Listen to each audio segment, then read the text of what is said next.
ಸ್ನೇಹ ಮಧುರ, ಪ್ರೀತಿ ಅಮರ. ಚಾಕುವಿನಿಂದ ಮನಸ್ಸೋ ಇಚ್ಛೆ ಇರಿದು ಭೀಕರವಾಗಿ ಕೊಲೆ ಮಾಡಿರ್ತಕ್ಕಂಥ ದೃಶ್ಯ ನೆಲಮಂಗಲದಲ್ಲಿ ನಡೆದಿದೆ. ಯುವತಿ ವಿಚಾರಕ್ಕೆ ಸ್ನೇಹಿತರ ನಡುವೆ ಶುರುವಾದಂಥ ಗಲಾಟೆ ಕೊಲೆಯಲ್ಲಿ ಅಂತ್ಯವಾಗಿದೆ. ಪಾರ್ಟಿ ಮಾಡಲು ಕರೆದು ಪಾರ್ಟಿ ಮಾಡಿದ ಬಳಿಕ ಮನಸ್ಸೋ ಇಚ್ಛೆ ಇರಿದು ಭೀಕರವಾಗಿ ಕೊಲೆ ಮಾಡಲಾಗಿದೆ. 24 ವರ್ಷದ ದರ್ಶನ್ ಎಂಬಾತನು ಕೊಲೆಯಾದಂಥ ಯುವಕ. ತನ್ನ ಸ್ನೇಹಿತನಾದಂತಹ ವೇಣುಗೋಪಾಲ್ ಎಂಬಾತನು ದರ್ಶನನ್ನು ಕೊಲೆ ಮಾಡಿ ನಾಪತ್ತೆಯಾಗಿ ತಲೆಮರೆಸಿಕೊಂಡಿದ್ದಾನೆ. ತಡರಾತ್ರಿ ಸರಿಸುಮಾರು 1:30ಕ್ಕೆ ನಡೆದಿರ್ತಕ್ಕಂಥ ಘಟನೆ. ನೆಲಮಂಗಲ ತಾಲೂಕಿನ ಗೊಲ್ಲರಹಳ್ಳಿ ಬಳಿ ಈ ಘಟನೆ ನಡೆದಿದೆ. ಮೇಲ್ನೋಟಕ್ಕೆ ಇಬ್ಬರು ಒಂದೇ ಹುಡುಗಿಯನ್ನು ಪ್ರೀತಿಸಿದ್ದರು ಎನ್ನಲಾಗಿದೆ. ಪ್ರೀತಿ ವಿಷಯದಲ್ಲಿ ಶುರುವಾದಂಥ ಗಲಾಟೆ ಕೊಲೆಯಲ್ಲಿ ಅಂತ್ಯವಾಗಿದೆ. ಇನ್ನು ನೆಲಮಂಗಲ ಗ್ರಾಮಾಂತರ ಪೊಲೀಸ್ ಠಾಣೆಯಲ್ಲಿ ಪ್ರಕರಣ ದಾಖಲಾಗಿದೆ. ದರ್ಶನ್ ಅವರ ಮೃತದೇಹವನ್ನು ಮರಣೋತ್ತರ ಪರೀಕ್ಷೆಗೆ ನೆಲಮಂಗಲ ಸರ್ಕಾರಿ ಆಸ್ಪತ್ರೆಗೆ ರವಾನೆ ಮಾಡಲಾಗಿದೆ. ಸರ್, ಆನೇಕಲ್ಲಲ್ಲಿ ಗಂಡನೇ ಹೆಂಡತಿನ ಕೊಲೆ ಮಾಡಿರೋಂಥ ಘಟನೆ ಫಸ್ಟ್ ಇಲ್ಲಿಂದ ಶುರು ಮಾಡ್ತೀವಿ. ನೆಲಮಂಗಲ ಸರ್. ಹಾಂ, ಓಕೆ ಸರ್. ರೆಡಿನಾ? Ready sir. ನಿನ್ನೆ ರಾತ್ರಿ between 9:30 to 9:45 railway Gollahalli Nelamangala rural police station ಲಿಮಿಟ್ಸಲ್ಲಿ ಬರುವಂಥ ಒಂದು ಹಳ್ಳಿ ಅದು. ಅಲ್ಲಿ ಒಂದು ಇನ್ಸಿಡೆಂಟ್ ಆಗುತ್ತೆ. ಏನು ಅಂತಂದರೆ, ಆ ಗ್ರಾಮದಲ್ಲಿ ವಾಸವಾಗಿರುವಂಥ ಒಂದಿಷ್ಟು ಫ್ಯಾಮಿಲೀಸ್ ಇದ್ದಾವೆ. ಅದರಲ್ಲಿ ಒಬ್ಬ ಮಹಿಳೆ ಜೊತೆಗೆ ಒಬ್ಬ ರಿಲೇಷನ್ ಇರ್ತಾನೆ. ಆ ವ್ಯಕ್ತಿ ಅವನ ಹೆಸರು ದರ್ಶನ್ ಅಂತ, 26 ವರ್ಷದ ದರ್ಶನ್. ಅವನು ಆ ಕಡೆ ರಿಲೇಷನ್ಶಿಪ್ ಇರ್ತಾನೆ. ಅವ್ರಿಗೆ ಒಂದು ಕರೆ ಬರುತ್ತೆ. ಆ ಕರೆ ಪ್ರಕಾರ ಅಲ್ಲಿ ಅವರ ತೋಟದ ಮನೆಯಲ್ಲಿ ಒಂದು 2.5 acres ಒಂದು ಇದು ಇದೆ, ಪ್ಲಾಟ್ ಆಫ್ ಲ್ಯಾಂಡು. ಅಲ್ಲಿ ಹೋಗ್ತಾನೆ. ಅಲ್ಲಿ ಹೋದಾಗ ಅದೇ ಊರಿನ ಅವನ ಪರಿಚಿತ ಸ್ನೇಹಿತನೂ ಇರಬೇಕು, ಮತ್ತು ಯಾವ ಮಹಿಳೆ ಜೊತೆಗೆ ಇವ್ರದ್ದು ರಿಲೇಷನ್ಶಿಪ್ ಇದೆ ಆ ಮಹಿಳೆಯ ಎಕ್ಸ್ ಬಾಯ್ ಫ್ರೆಂಡು ಕೂಡ ಅವನು.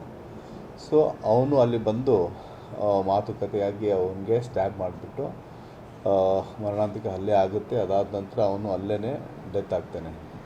ಸೊ ಈ ಕೇಸು ಇಮಿಡಿಯೇಟಾಗಿ ನಮಗೆ ರಿಪೋರ್ಟ್ ಆದ ನಂತರ ನಮ್ಮ ಎಲ್ಲ ಅಧಿಕಾರಿಗಳು ನಾವೆಲ್ಲ ಹೋಗಿದ್ವಿ ರಾತ್ರಿಯೇ.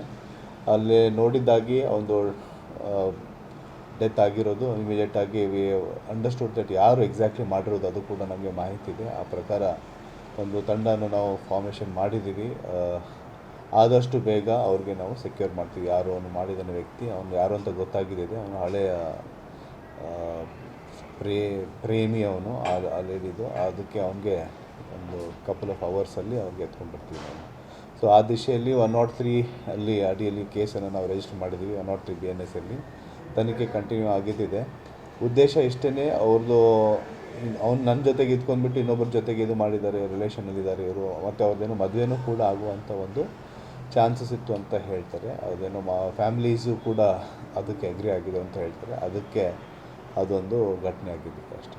ಸರ್, ಇವರಿಬ್ಬರು ಮೊದಲೇ ಏನಾದರೂ ಗಲಾಟೆ ಆಗಿದೆ ಇದೆ ವಿಚಾರಕ್ಕೆ, ಇಲ್ಲ ಇದೇ ಮೊದಲು ಅಟೆಂಪ್ಟ್? ಇಬ್ಬರದು ಗಲಾಟೆ ಏನಿಲ್ಲ. ಆಬ್ವಿಯಸ್ಲಿ ಅವರಿಬ್ಬರು ರಿಲೇಷನ್ಶಿಪ್ಪಲ್ಲಿ ಇದ್ದಾಗ ಜೊತೆಗಿದ್ರು ಅಂತ ಹೇಳ್ತಾರೆ.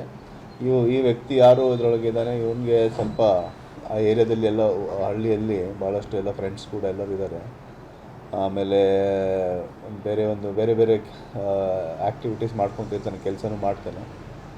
ಆಮೇಲೆ ಯಾವುದೋ ಒಂದು ಆಸ್ಪತ್ರೆಯಲ್ಲಿ ಕೆಲಸ ಮಾಡ್ತಾನೆ ಅಂತ ಅದನ್ನು ಹೇಳ್ತಾ ಇದ್ದಾರೆ. ಸೊ ಆ ಪ್ರಕಾರ ಆಬ್ವಿಯಸ್ಲಿ ಅದು ರಿಲೇಷನ್ಶಿಪ್ ಬ್ರೇಕ್ ಆಗಿರೋದ ನಂತರ ಇನ್ನೊಬ್ಬರ ಜೊತೆಗೆ ಇದು ಮಾಡೋದು, ಅದೇ ಒಂದು ಜಿಲ್ಟೆಡ್ ಲವರ್ ಅಂತ ನಾವು ಹೇಳ್ಬೋದು. ಆ ಪ್ರಕಾರ ಅವರು ಈ ಉದ್ದೇಶದಿಂದ ಅವನಿಗೆ ಕರೆಸ್ಬಿಟ್ಟು ಅದನ್ನು ಇದು ಮಾಡಿದ್ದಿದೆ ಅಷ್ಟೇ. ಓಕೆ.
ಫೋನ್ ಎತ್ಕೊಂಡು ಹೋಗಿದ್ದಾನೆ.